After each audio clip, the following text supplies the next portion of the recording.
Afternoon. My name is Joseph Schmidt. I'm a recently retired veteran. I worked as a military linguist for 5 years, and I had the chance to go to a military language school for a year and a half.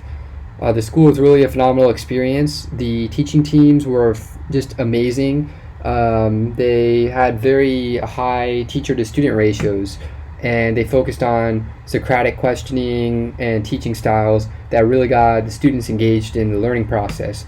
And it really had a big impact on me and made me realize what a world of opportunities a good teacher and especially a good language teacher can open up for students. So that was what inspired me to pursue a career in education.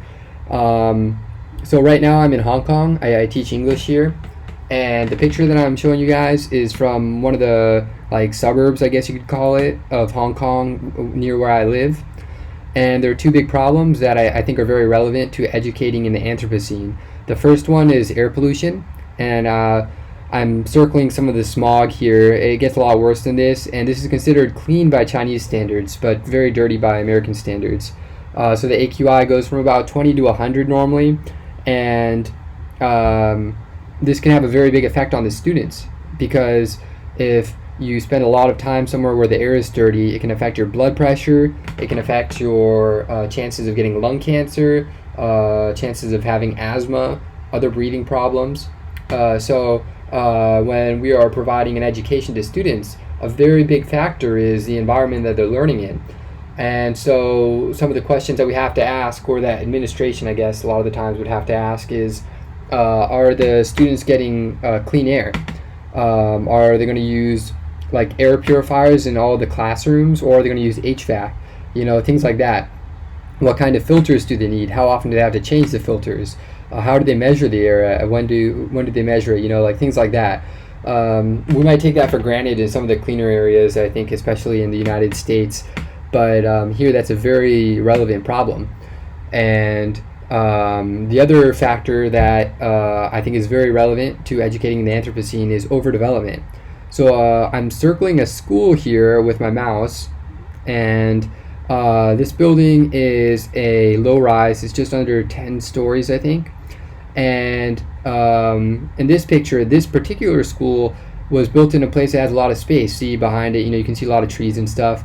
But most of the schools in Hong Kong are surrounded by these high rises, and this is going to be a very big factor for our generation, I think. And depending on whether you live in a big city or a smaller town, it might be less of an effect, right? But for me especially in Hong Kong, a lot of the schools don't get much natural lighting, and so that causes eye strain on the students, which can have a very big effect on their vision over the course of 10 or 20 years, whatever their academic career is.